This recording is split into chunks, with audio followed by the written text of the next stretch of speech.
Number 10. The Nazi freezing experiments. Some historical experiments are horrifying because they were reckless. Others are horrifying because they were methodical. The Nazi freezing experiments belong to the second category, and that is what makes them so difficult to confront. These were not random acts of cruelty carried out in chaos. They were organized attempts to turn human suffering into data, using prisoners as expendable material in the pursuit of military usefulness. The victims were exposed to extreme cold, submerged in freezing water, or left in conditions designed to push the body toward collapse, while researchers observed how long survival lasted and what kinds of rewarming might reverse the damage. The official logic behind the experiments was practical. Germany's war effort created interest in what happened when pilots or soldiers were exposed to icy temperatures, especially after crashes into cold water. But that explanation only sharpens the horror. The victims were not volunteers. They were prisoners stripped of autonomy and treated as if their pain had no moral weight.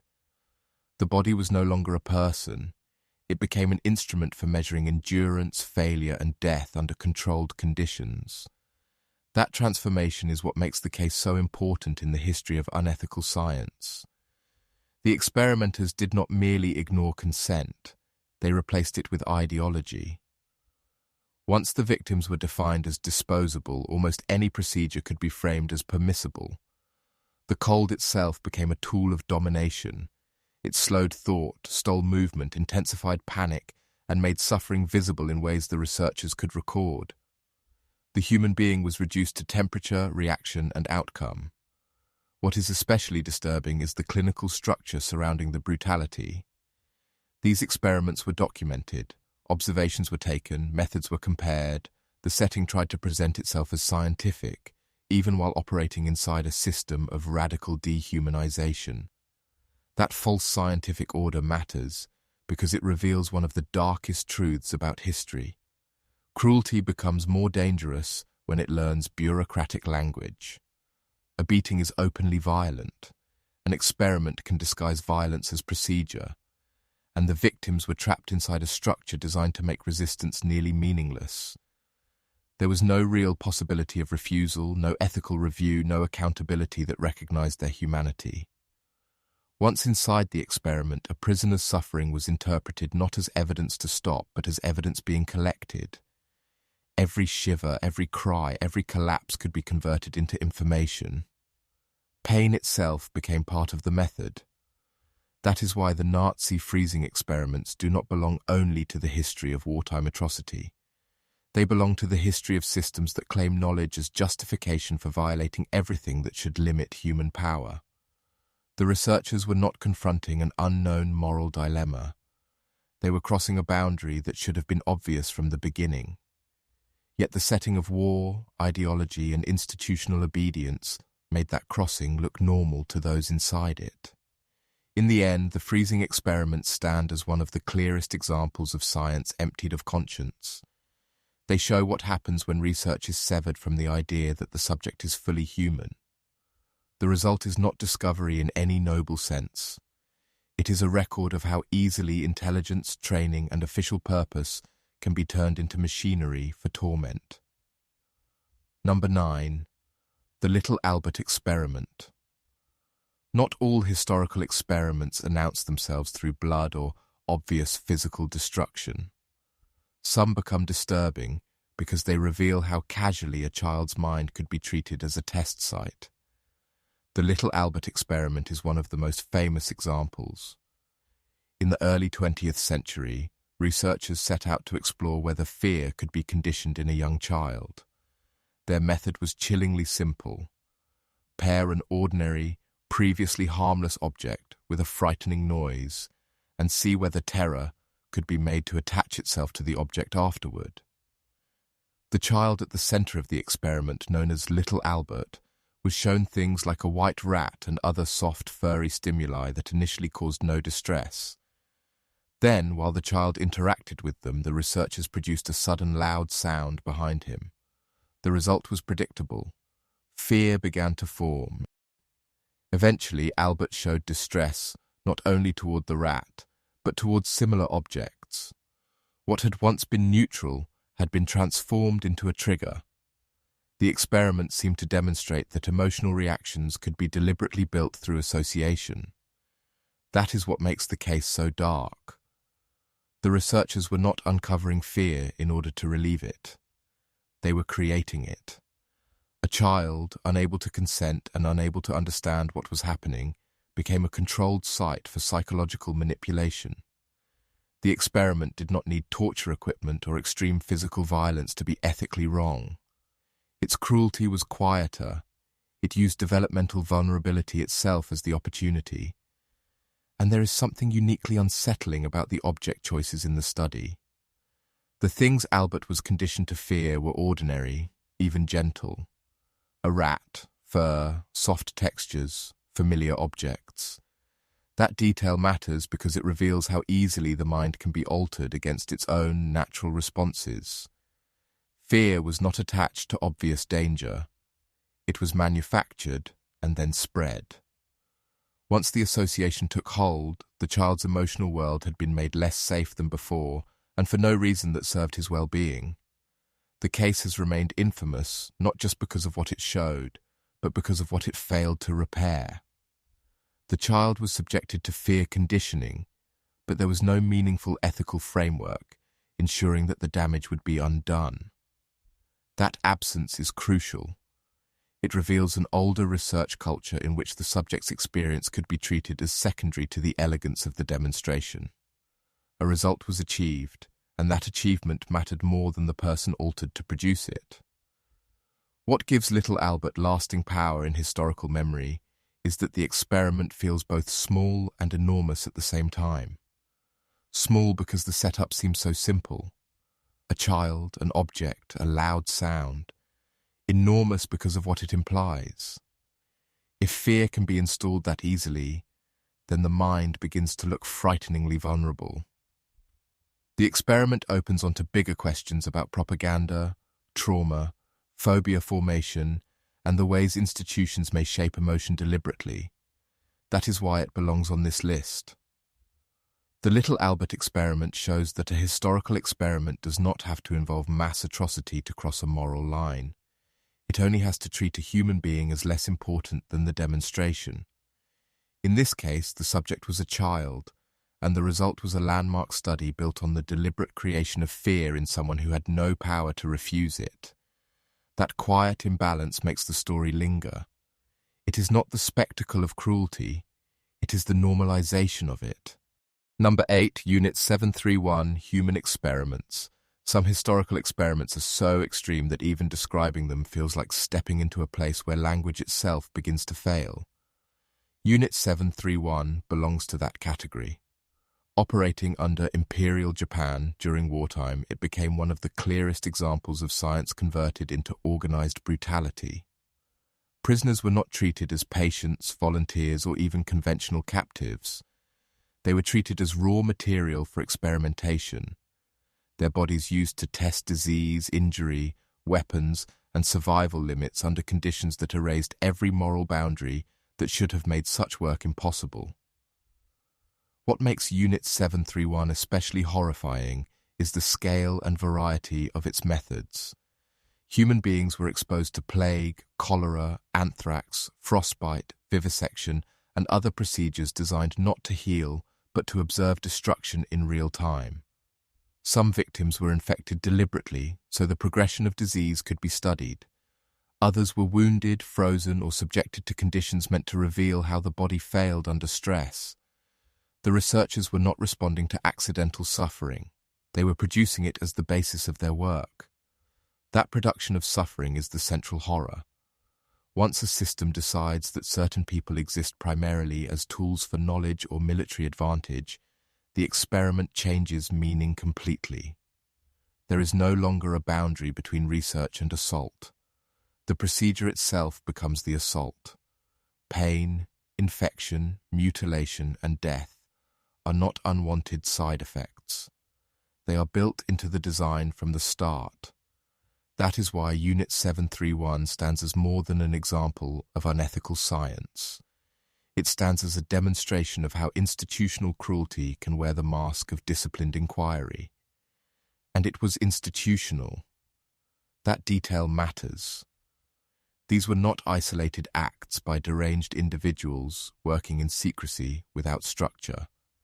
There were facilities, records, chains of command, military priorities, and a surrounding ideology that made it possible to redefine living people as expendable instruments. Once that redefinition occurs, atrocity begins to look procedural to those carrying it out. The room is prepared, the protocol is followed. The human being disappears into the category of usable subject matter. There is also something especially disturbing about the cold precision associated with Unit 731. War already brutalizes human life openly. But here, wartime violence was folded into a setting meant to resemble research and technical advancement. That creates a deeper unease than open slaughter alone. The victims were not simply attacked, they were measured. Their degradation was turned into data. The body under torture was also the body under observation, and that combination gives the entire enterprise its uniquely sickening quality. The legacy of Unit 731 is dark, not only because of what happened inside the facilities, but because of what it revealed about systems of permission. Such experiments require more than cruelty. They require enough bureaucratic and ideological support to make cruelty seem useful. That is why this case belongs so high on the list. It shows that once institutions reward knowledge without conscience, there is almost no obvious limit to what can be justified in the name of national need, military preparedness, or scientific advancement. In the end, Unit 731 is one of the strongest warnings history can offer. It demonstrates that intelligence, planning, and technical skill do not protect humanity by themselves. Without ethics, they can produce something even more dangerous than ignorance, a system in which suffering is optimized, documented, and explained as progress, while human beings vanish inside the method. Number 7. The monster study. Not every historical experiment relied on extreme physical violence. Some revealed something darker in a quieter way. How easily authority could enter a child's mind and begin shaping damage from the inside. The monster study is a chilling example of that. Conducted on orphaned children, it was designed to explore stuttering and speech, but the method turned language itself into a weapon. Some children were subjected to harsh negative feedback about their speech, criticized and made anxious in ways intended to observe whether verbal pressure could produce or worsen speech problems. That setup is what makes the case so disturbing. Speech is not just a mechanical function. It is tied to confidence, identity, social belonging, and the ability to move through the world without fear. To attack a child's speech through repeated criticism is to attack much more than pronunciation. It is to teach the child that their voice is unsafe, flawed, and under constant judgment. The experiment took one of the most delicate areas of human development and treated it as manipulable material. What deepens the horror is the vulnerability of the subjects. These were not adults in a position to evaluate risk. They were orphaned children, already living inside structures where adults controlled the terms of daily life. That power imbalance matters enormously. The children could not meaningfully consent, resist, or understand the purpose behind the emotional pressure being applied to them. They were expected to absorb it. In that sense, the experiment did not just test speech. It tested how much psychological damage authority could quietly inflict under the cover of research. The cruelty of the monster study was subtle enough that it might have looked acceptable to some of the people around it at the time. There were no camps, surgical tables, or overtly spectacular horrors. Instead, there were words, tones, repeated judgments, and the gradual reshaping of self-perception. But that subtlety is exactly why the case remains so haunting. It shows how deeply a human being can be altered without visible injury. A child does not need to be beaten to be harmed. Sometimes it is enough to make them afraid of their own voice. And because the experiment centered on speech, the effects reached into the core of everyday existence. A frightened child may begin hesitating before speaking, doubting every sentence, shrinking socially, or carrying shame into interactions that should feel ordinary. The damage is not dramatic in one instant, it accumulates. That makes the study an especially revealing example of unethical experimentation. The harm was woven into the subject's future, not just into the moment of testing. What gives the case its lasting force is the gap between the research goal and the human cost. The study claimed to be pursuing understanding, yet it did so by producing distress in children who had no reason to trust that adults would protect them. That contradiction is at the center of so many historical experiments on this list. Knowledge was treated as noble enough to excuse methods that should have disqualified the work from the beginning. The subject's suffering became acceptable because it was framed as useful. The monster study belongs here because it reveals one of the darkest forms of scientific overreach: the decision to manipulate a child's developing sense of self in order to observe the result. No machinery of war was required. No grand ideology had to be announced. Only a room, an authority figure, and repeated psychological pressure. That minimalism makes it linger. It is a reminder that history's most unethical experiments were not always loud. Some were carried out in voices low enough for children to internalize them for years. Number 6. The Milgram obedience experiments. Some historical experiments are disturbing because they caused visible suffering. The Milgram obedience experiments are disturbing because they revealed how little visible force may be needed to make ordinary people participate in what they believe is suffering. That is what gives the case its enduring power. The participants were not prisoners, soldiers, or people already trapped inside a brutal regime. They were ordinary individuals placed in a controlled setting and pressured by authority to continue administering what they thought were painful electric shocks to another person. The basic structure of the experiment is now famous, but its emotional force remains hard to shake. A participant was told that the study concerned learning and punishment. Another person, who was actually part of the setup, appeared to be the learner. Each time the learner made mistakes, the participant was instructed to deliver stronger shocks. As the voltage labels rose, the learner protested, cried out, pleaded, and eventually seemed to fall silent. And yet many participants continued when prompted by the experimenter's calm insistence that the procedure required it. That is what makes the experiment so dark. It was not really testing electricity, punishment, or teaching. It was testing the frightening elasticity of conscience under pressure. The participants did not need to hate the learner. They did not need to be sadists. They only needed to be placed in a room where authority sounded composed, legitimate, and certain. The experiment revealed that moral hesitation can be overridden not only by cruelty, but by the social weight of being told to continue. What deepens the unease is that the suffering, while staged, was psychologically real for the participants in the moment. They believed they might be harming another person. Many showed signs of extreme stress, conflict, agitation, and distress. They laughed nervously, protested, hesitated, and struggled. Yet the structure of the experiment kept pushing them forward. In that sense, the study did not merely observe obedience. It manufactured a situation in which people were made to confront the possibility that they themselves could become instruments of harm. That is why Milgram belongs on this list, even though the physical pain was simulated.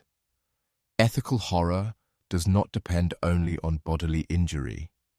It also depends on what an experiment deliberately does to a person's moral and psychological stability. Participants were deceived, pressured, and drawn into actions that could permanently alter how they understood themselves. The room became a machine for producing self-doubt. Afterward, a participant had to live with the knowledge that under the right conditions, they had been willing to proceed much farther than they imagined possible. The broader implications made the experiment even more chilling. This was not just a laboratory curiosity. It seemed to expose something about modern systems of power themselves.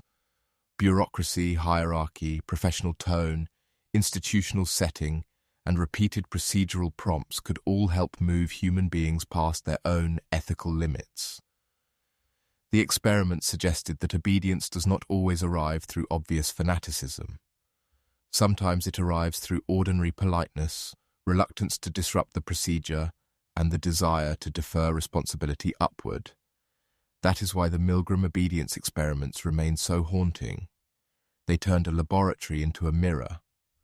The participants entered expecting to assist science. They left having glimpsed something deeply unsettling about authority and themselves. The greatest shock was not electrical. It was moral. And that may be why the experiment still feels dangerous. It implies that under the right structure, the line between decent person and obedient instrument may be far thinner than most people want to believe. Number 5. The Aversion Project in Apartheid. South Africa, some historical experiments crossed the line through deception. Others crossed it through ideology so extreme that the harm was built into the goal from the beginning. The Aversion Project in Apartheid South Africa belongs to that second category.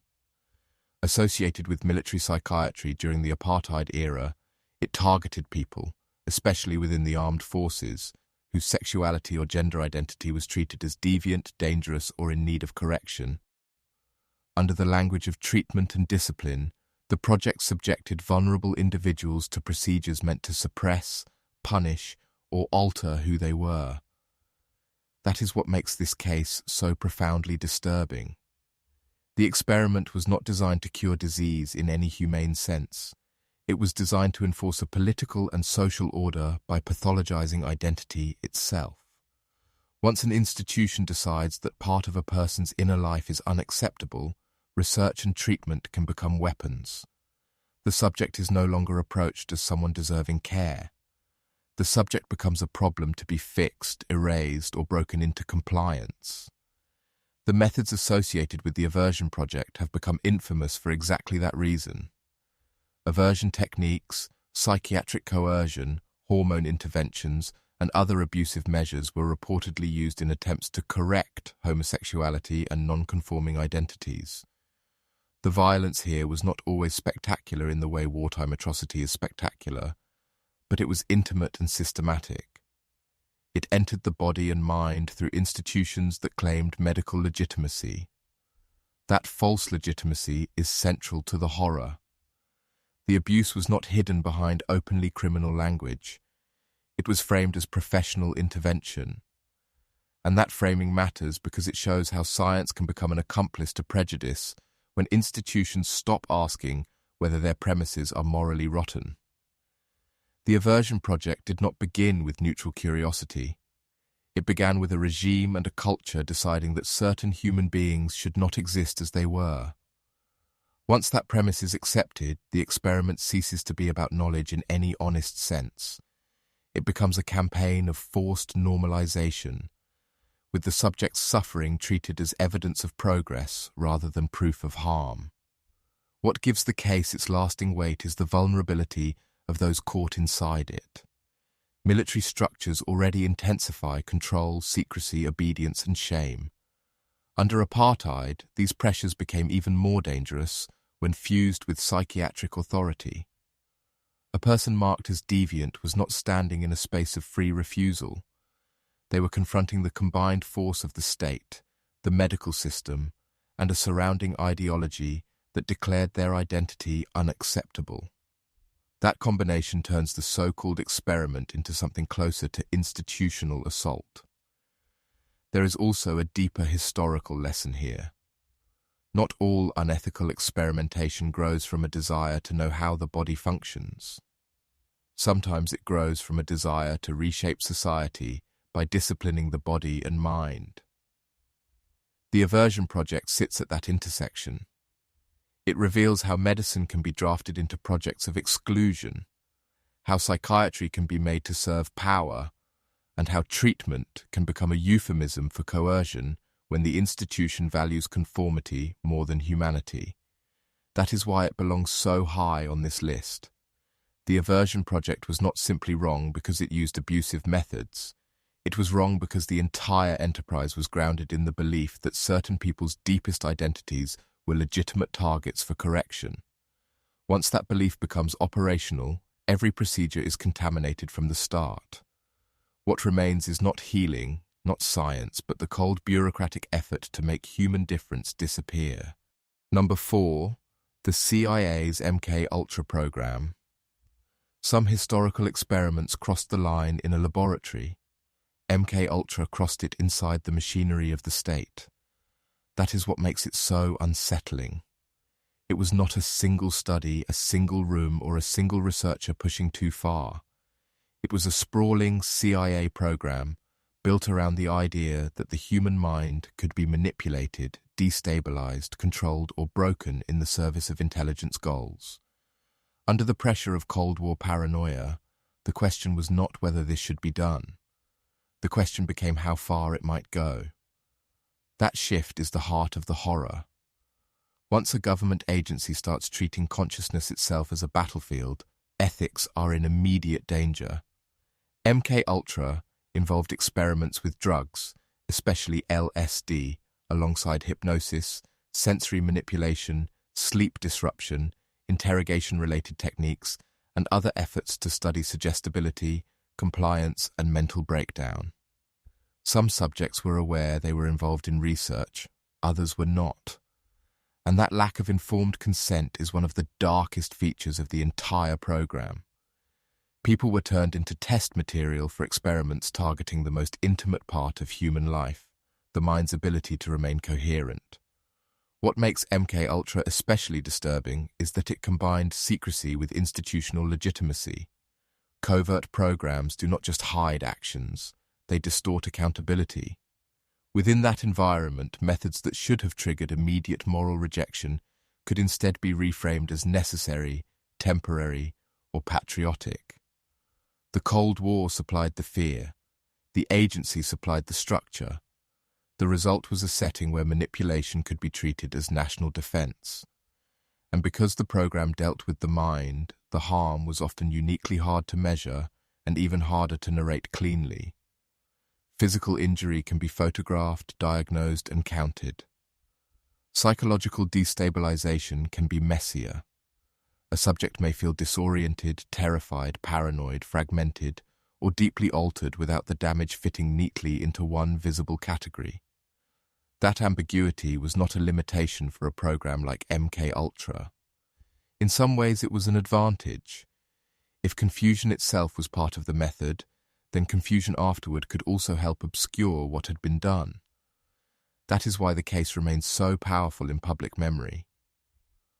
MKUltra is not only horrifying because of specific techniques, it is horrifying because it reveals the logic of a state deciding that secrecy plus fear justifies entering the human mind by force. The experiment stops being a search for healing or understanding. It becomes an attempt to weaponize vulnerability. The subject is no longer a person deserving protection. The subject is a possible access point. There is also something deeply modern about the dread MKUltra produces. Earlier atrocities often relied on open domination, confinement, or visible brutality. MKUltra suggests something more intimate and less stable, that control may operate through chemicals, suggestion, surveillance, altered perception, and the deliberate collapse of certainty. In that sense, the program feels larger than its documented techniques. It becomes a symbol of how modern power may seek not only obedience, but access to the inner mechanisms that make independent thought possible. That is why MKUltra belongs so high on this list. It represents a form of experimentation where the line between research and violation was not merely blurred, but strategically erased. The Cold War made the question sound urgent. The institution made the methods sound necessary. But beneath all of it remained the same truth as in every case on this list. Human beings were used, altered, and endangered by people who believed the knowledge or advantage gained would excuse the cost. Number 3. The Stanford Prison Experiment. Some historical experiments become infamous because of what researchers did directly. The Stanford Prison Experiment became infamous because it seemed to reveal how quickly people might do terrible things once a system gives them roles, walls, and permission. That is what made it so shocking. Conducted as a simulated prison environment, it assigned participants to be guards or prisoners and then watched how the dynamic unfolded. The result entered popular culture as a warning about the speed with which ordinary people can adapt to domination and degradation. What made the experiment so disturbing at the time was not just the behavior of the guards, but the apparent transformation of the entire environment. A mock prison created in a university setting began to produce humiliation, submission, aggression, emotional breakdown, and escalating abuse. Participants were not simply playing a game. The roles began swallowing them. Guards adopted cruelty and arbitrary control. Prisoners showed distress, passivity, or collapse. The experiment seemed to suggest that the structure itself was enough to reshape conduct with terrifying speed. That impression had enormous cultural force because it offered a simple but frightening lesson. Perhaps brutality does not require monstrous individuals. Perhaps it only requires the right setting. Give people uniforms, hierarchy, surveillance, confinement, and a script of authority, and the moral descent may begin on its own. Whether one was thinking about prisons, police, militaries, or authoritarian systems more broadly, the implications felt immediate and dark. But the ethical problem was already present inside the experiment itself. Participants were placed into an environment designed to intensify psychological pressure, and when the distress became obvious, the study did not stop at the first sign of harm. That matters because the experiment was not merely observing social forces from a distance. It was constructing them and then allowing the resulting damage to deepen. Once humiliation and breakdown began appearing, the setup itself became ethically contaminated. The research question no longer justified the environment that had been built to answer it. And part of what makes the Stanford Prison Experiment linger in historical memory is that it dramatized how systems can recruit identity. A guard is not only instructed to act differently. The position offers a psychological shelter for behavior the individual might not otherwise permit themselves. A prisoner is not only restricted. The position narrows their options until resistance, silence, collapse, and dependence begin to feel structurally produced. The experiment's enduring power came from showing how quickly people may internalize the logic of the room they are placed in. Of course, later scrutiny complicated the experiment's scientific status and raised serious questions about methodology, researcher influence, and the narrative built around its findings. But that does not erase its importance on a list like this. If anything, it adds another layer to the unease. The study may have been ethically troubling, not only because of what happened inside it, but because the interpretation of what happened was itself shaped, dramatized, and circulated in ways that influenced generations of thinking about human behavior. The experiment did not just test people, it tested culture's willingness to accept a dark story if the setting looked authoritative enough. That is why it belongs at number 3. The Stanford Prison Experiment sits at the intersection of ethical failure, institutional theater, and psychological dread. It asked whether roles and power structures can corrupt behavior, but in doing so, it created a miniature system in which real distress became part of the method. The participants entered as volunteers. They left having been drawn into something that felt far less like a simple study than a warning about how fast a controlled environment can begin producing moral damage. Number 2, the Soviet dog-head transplant experiments. Some historical experiments become infamous because they were cruel in secretive, bureaucratic ways. Others become infamous because the image alone feels impossible to forget. The Soviet dog-head transplant experiments belong to that second category. Even before you know the details, the idea already feels like a violation of every instinct people have about life, death, and the limits of science. A severed head kept alive, a living body altered into something unnatural. Surgery used not to heal, but to prove that biological systems could be manipulated beyond any moral comfort. This is the kind of experiment that instantly makes science look less like discovery and more like trespass. That is what gave the Soviet transplant work its uniquely disturbing force. These experiments were tied to attempts to explore circulation, organ preservation, and the possibility of transplanting or sustaining parts of the body in unprecedented ways. But whatever scientific language surrounded them, the emotional truth was harder to hide. The animals involved were treated as material for spectacle as much as research. The experiment did not simply ask whether life could be prolonged or surgically altered. It asked whether the body itself could be reorganized into forms that should never have existed outside imagination. And that is where the horror deepens. The experiment does not frighten only because it involves suffering. It frightens because it reveals a mindset in which proof becomes more important than the living subject. Once a researcher wants to demonstrate that something can be done, the fact that it should not be done starts losing force. The body becomes a technical puzzle. Surgery becomes a performance of control. The subject is no longer an animal with moral weight. It becomes an opportunity to show mastery over biological limits. What made these experiments so memorable in public consciousness was their grotesque visibility. Many unethical studies are hidden behind charts, protocols, and delayed consequences. A dog head transplant requires almost no interpretation. It presents itself as an image of science detached from restraint. The experiment seems to ask the oldest and most dangerous question in the history of innovation. If the mechanism works, why should morality decide the boundary? That question has haunted modern science repeatedly, and here it appeared in one of its starkest forms. There is also something especially Cold War about the atmosphere surrounding such research. Scientific prowess was entangled with national prestige, ideological competition, and the desire to prove technical superiority at almost any cost. In that environment, crossing limits could be mistaken for progress. A horrifying procedure might be tolerated or even celebrated if it suggested a breakthrough in physiology, transplantation, or the conquest of natural limits. The result was a culture in which the experiment's shock became part of its power. It was not merely knowledge, it was demonstration.